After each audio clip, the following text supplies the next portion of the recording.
తల్లి అవడం అనేది ప్రతి పుట్టినటువంటి ఆడపిల్ల యొక్క ఎంతో గొప్పదైనటువంటి ఒక క్షణం. మరి అలాంటి ప్రయత్నాల కోసం ప్రతి ఒక్క ఆడపిల్ల పెళ్లైన తర్వాత ప్రయత్నిస్తుంది. కానీ కొన్ని అనారోగ్య సమస్యలు, కుటుంబ కారణాలు, వ్యక్తిగతమైన కారణాలు ఎన్నైనా ఉండొచ్చు. కానీ 35 తర్వాత గర్భం దాల్చాల్సి వస్తే కొన్ని సమస్యలు మాత్రం ఎదుర్కోవాల్సి వస్తుంది. కాబట్టి జీవన శైలిలో మార్పుల వల్ల 35 తర్వాత సంతానం కలిగే అవకాశాలు చాలా వరకు తగ్గిపోతాయి. ఒకవేళ గర్భం దాల్చినా కూడా ఎన్నో సమస్యలు ఎదుర్కోవాల్సి వస్తుందట. అందులో డయాబెటిస్, అధిక రక్తపోటు, పోస్ట్ డేటెడ్ గర్భం, అలాగే పెరిగిన సి సెక్షన్ డెలివరీ, గర్భస్రావం అయ్యే అవకాశాలు కూడా ఉంటాయట. కాబట్టి 35 తర్వాత ప్రెగ్నెన్సీకి సంబంధించి ఇవన్నీ కూడా ఎక్కువగా ఉంటాయని తెలుస్తోంది. సో శరీరం తగినంత మొత్తంలో ఇన్సులిన్ ఉత్పత్తి చేయలేనప్పుడు డయాబెటిస్ వస్తుందని చెప్తున్నారు. డయాబెటిస్ వస్తే పిల్లలు మీరు ఎక్కువ బరువు పుట్టే ఛాన్స్ ఉంది.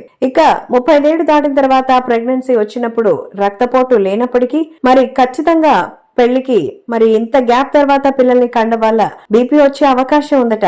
ఇక వయసు పెరిగే కొద్దీ మరి పోస్ట్ డేటెడ్ గర్భం అనేది మరి ఉంటుంది. దీంతో మహిళలకు నార్మల్ డెలివరీ అయ్యే అవకాశం చాలా తక్కువ. కాబట్టి ఇప్పటికే హాస్పిటల్స్ లో దాదాపు అంతా సి సెక్షన్ ని ఫాలో అవుతున్న సంగతి తెలిసిందే.